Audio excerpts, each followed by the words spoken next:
My multi-chrome and duochrome eyeshadow discovery journey continues, and the latest indie brand that I have to show you is called Crow and Pebble. It is owned by a girl named Karen. She's absolutely lovely. And the name comes from the story, The Crow and the Pebble, from Aesop's Fables. You know, the one where there's this pitcher of water, there's just some water at the bottom, and this crow keeps dropping pebbles. It was called Clever Crow in my storybook, I think. And the brand is a one-woman show with a turnaround time of at least 14 business days. Because of coronavirus, I'm not sure how long it will take now. Now, I had asked Karen to tape the jars tightly so that the eyeshadows didn't spill. You know that the first 2 times I bought multi-chrome eyeshadows, so this time I was very, very, very keen to avoid spilling. So I kind of nagged her. I said, you know, could you please wrap up carefully and tape everything? So she wrote this note. We always tape our jars, but I also wrapped up more just in case. Careful opening the jars. They have no sifters. Absolutely nothing spilled. The eyeshadows come in these 5-gram jars. I'll talk about sizes or, you know, quantity inside in a minute. And each of these jars has an art label, a label art sticker on the lid. Different collections have different kinds of stickers. The sample sizes from this brand, they have sample bundles as well as individual samples that you can order. Those contain 1/8 teaspoon, that is 0.25 grams, 1/4 of a gram. Full size is 1 teaspoon, which obviously is 2 grams of product. I ordered full sizes as well as some half-size bundles. I'll tell you what I ordered. I ordered 4 half-size bundles. You have these bundles where you get 5 different eyeshadows for £12.75. So I bought 4 of those bundles. The Ausler, Captains of Ralpha, Bestsellers, and Dark and Stormy Night. I'm not hugely familiar with a lot of these fandoms, so you might have to forgive me for that. Now, in addition to that, I also ordered some full sizes. I ordered 13 individual full-sized eyeshadow jars. So totally, I ordered 33 eyeshadows from Crow and Pebble. Now, while I'm only too happy to swatch all 33, I think applying 33 different eyeshadows on my eyes will either lead to this review coming sometime in 2022 or my eyes going completely, I don't know, my eyelids giving up altogether and retiring hurt or something. So I'll swatch everything on the backs of my hands and do eye makeup looks with as many of them as possible. 1 at least from each collection. Now each bundle, half-size bundle, contains half a teaspoon of product. So you're getting 1 gram of product. Full size, 1 teaspoon of product, 2 grams. Now in my book, half a teaspoon is more than enough for a bazillion uses. So I'm happy with this. And each full-sized jar costs £5.50. There are no full-sized bundles, no full-sized collections. There are just half-size and sample-size bundles. So those cost, for 5 eyeshadows, the half sizes are £12.75. And the full-size jars are £5.50 a piece. One thing I absolutely love about Crow and Pebble is that they have an amazing reward system. You can collect points for everything, for buying eyeshadow, for signing up, for sharing about them on Twitter, for your birthday, or for the drop of a hat, really. I love their reward scheme, and you can, you know, use that for money off or, you know, shipping off when you place an order. It's lovely. And you can even redeem that for free eyeshadow. So, I will link where to join in the description box below. You get a discount if you use my link. I get points if you use my link. And if you sign up with that link, you get a discount code almost immediately. You can use that link while placing orders. They have around 335 eyeshadows in their collection. So there's a lot of choice there, people. And if you enter your birthday, you also get rewards points for your birthday. Now, the thing about these points is that they never expire. You can use them when you're 85. Now, all of these eyeshadows are cruelty-free and vegan. And a bit about the owner before I start showing you the eyeshadows. Karen was a history student who then worked in archaeology. Then she quit and decided to pursue her passion for makeup. I think it was a brilliant idea. So the collections that I bought, the first one is called Dark and Stormy Night. And let me swatch that for you. Now, this is the set called Dark and Stormy Night. And I think the shades will, except one, suit the theme quite well. Now, the first one is called Whiskey Priest. That's over here. Hang on, let me try and show you that shift a bit. Yeah. And that is described as a dark brown shimmer with a very subtle grape undertone, grape purple undertone. And I think it describes that one to a T. The second one is called Fumbling Magician. That's this one over here. And that is described as an eggplant base with a blue shimmer. Absolutely agree there. Oh my. You can see the eggplant shimmer right down the middle when I shift my hand. All these are above the Revolution glitter glue, which is why my hand, the back of my hand looks a bit oily. The next one is called Intrepid Merchant. It is described as a muted navy blue shimmer. I don't see much navy there, but it is definitely muted blue shimmer. Lastly, here on this row we have Brotherhood of Funny Hats, which is described as a charcoal grey shimmer. Agree. Lastly, my least favorite shade from the entire lot of 33 eyeshadows, called Successor. It is described as a pale grey matte. It is described as a wimpy pallid color, and I agree with that 110%. And that is Dark and Stormy Night. Now, this is the set called Ausla, and from here I've got Star Wall. Look at that. It is gorgeous. It is described as a deep red-brown base with a sapphire shift. Now, actually, my camera is pulling it purple as well. I mean, I can spy the brownish red base there, but it is definitely pulling more purple than sapphire on my skin, and I really like that. And then I've got King of Cats over here.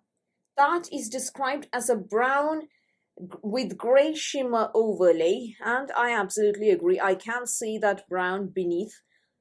These are all on the Revolution glitter glue, actually, except three swatches, about which I'll talk when we get there. Now, this one, you can see that brown base, and you can see that grey shimmer overlay. Now, the next one is a Rabbit of Consequence, and I have that over the glitter glue as well as over a black base. And a Rabbit of Consequence is described as a grey-blue base with a green shift. I think that is absolutely true. And over a black base, it really, really pops that green shift. Very, very nice. Now, after that here, I have Under the Elder Blue, which is described as a sage-based duochrome with a light aqua blue shift. I think that describes that one to a T. And over a black base, it really, really pops.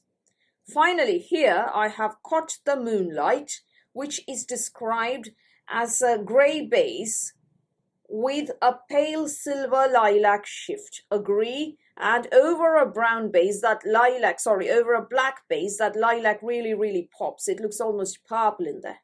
And that is Ausla. So let me swatch the individual eyeshadows next. 13 of them. Right, so over here I have Blue Within Blue, described as an inky dark blue base with a bright blue shift. And then the next one is Visions of Sugar Plums, described as a deep brown base with a violet sheen. The next one is Leaden Sieves, described as a deep grey-blue shimmer that leans very slightly green.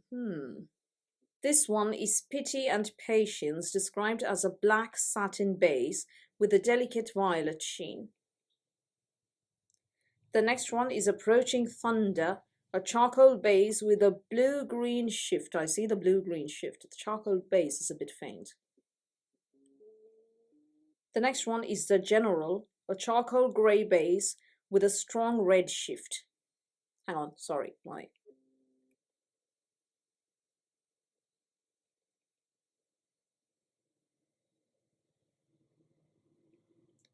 This one is I Am a Stray Cat, a soft neutral brown with hints of gold.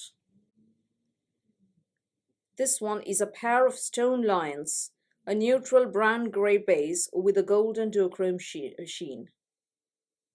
This one is Litany Against Fear, a shimmery dark charcoal with flecks of silver. Sorry, not flocks. This one is a Cuisade Haderach. I have no idea how to pronounce it. Cuisade Haderach. Anyway, it's described as a blue-red duochrome with a blue base with a red shimmer. I see proper purple.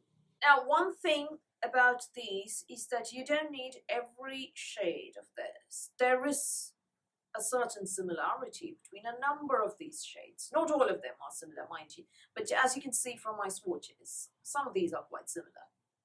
So that's why I've listed each of these 33 eyeshadows and swatched them all for you, so you can tell the difference and, you know, decide which you want to buy if you're buying. The next collection is called Captains of Ralpha. Again, I'm not familiar with these fandoms, so I'm just here for the pretty eyeshadows. So you'll have to forgive my pronunciation. Off we go. This one is Captain of the Mark, described as an olive with a pinkish duochrome shift. Yeah, it certainly is that. And then this one is Heavy and Savage, described as a fawn brown base with a copper red shift. Certainly. And then the third one is Expert Tracker, a deep olive base with a deep purple shift. Hang on. Yeah, certainly. An Enterprising Officer, a muted eggplant base with a teal shift. It's more teal than eggplant. Yeah, it's difficult to get the right angle to show you those shifts.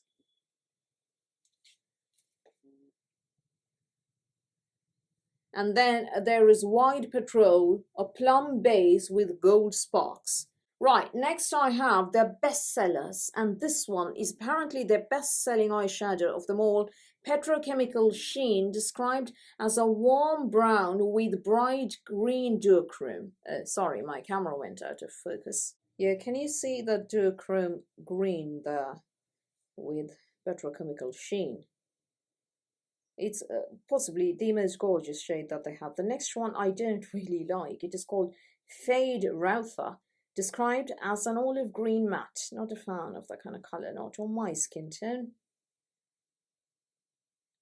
The next one is The Voice, another huge favorite for me. Muted purple base with a green gold duochrome underlay.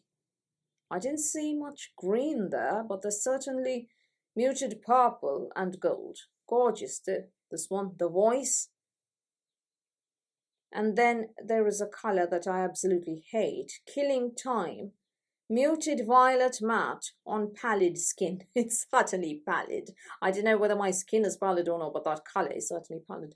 And then there is One Cloud is Lonely, a stormy blue-gray base, overlaid with a soft rose and gold shift. I see more of the rose and the gold than the stormy blue. This one is Dweller in the Deeps, described as a deep bottle green with white shimmer.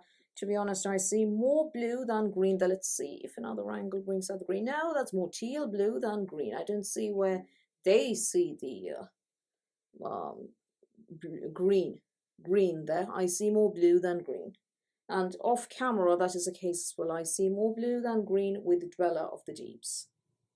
This one is The Council Were Merciful, described as a mid-toned grey base with yellow gold shift.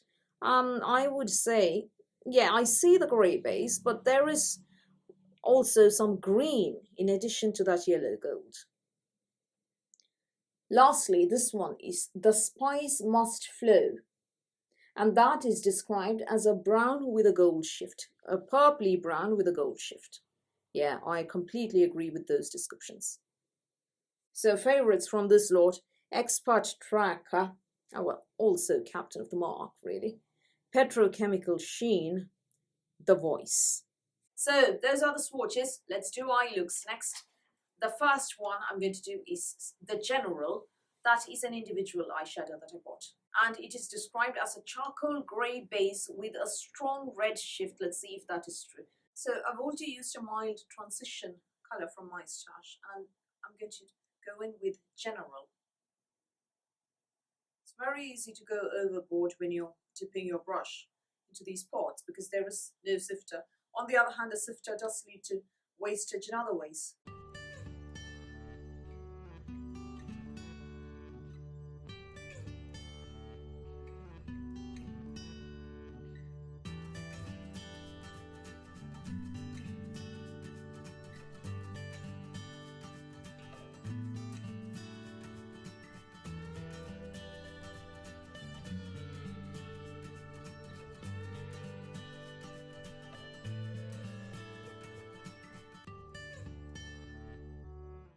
not going to blend that out or anything. I'm going to go and do my eyeliner and so on and be back.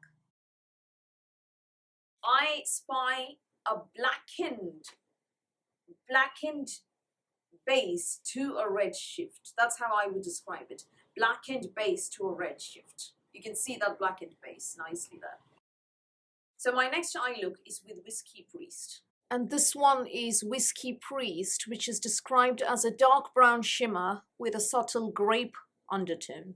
And in the inner corners, I've added a rabbit of consequence. And that one is Fumbling Magician.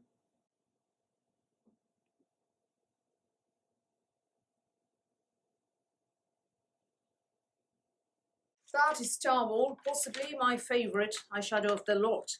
It's got a deep red-brown base with a sapphire shift. More than sapphire, I actually see a teal blue shift. Look at that, that is more teal blue. Or even I see blue than sapphire. But I do see the red-brown base, definitely. This one is called Cuisade Haderach. I have no idea what that means or what fandom that is from. I'm not into a lot of fandoms, actually. Lord of the Rings, yes. Wizard of Oz and that sort of thing, you know, nothing very recent. So I have no idea what Cuisade Haderach means, sorry. But that, you can see the duochrome in there. Beautiful, absolutely beautiful. Possibly one of my favourite shades from this collection. So those are the eye looks. Now, a few words about how I feel about these. They're a lot subtler than your regular shift eyeshadows. Than your regular multi-chrome and duochrome eyeshadows. But I actually like that. And I'll tell you why. These are better suited for more understated days. You know, they're not in your face, they're not edgy, they're not overkill. The problem with a lot of these multi-chrome eyeshadows, duochrome eyeshadows, is that they, you know, generally overkill. They're very, very, very edgy, very colourful looks. You know, they're not suitable for more muted looks. These more muted. I actually love that. At the same time, the shift in there gives them that bit of oomph as well that you need. So I really love these. And most of these actually have a neutralish base to them. If you are looking for the shift, you see the shift. But you know, the base is actually neutralish. Smoky sometimes, yes, but you know, smoky can also be muted. Smoky is not colourful. Smoky is not edgy. Smoky, you can have a smoky eye for a special occasion, but colourful and edgy is a whole different level altogether. And that is the niche to which most multi-chrome eyeshadows belong, not these. These are muted, understated, subtle, absolutely beautiful. I love them. I adore that there is no sifter, because the last time there was a sifter, I struggled with getting the product out of the sifter and ended up getting too much product out, creating an unholy mess all over the place. I even had a multi-chrome eyeshadow between or under my fingernails. With these, no sifter, I'm happy without the sifter. The pigmentation is really, really, really good. The staying power is lovely, and all you need is some kind of base to cling on, or for the product to cling on. And I find that using the Revolution Glitter Blue works well enough for me.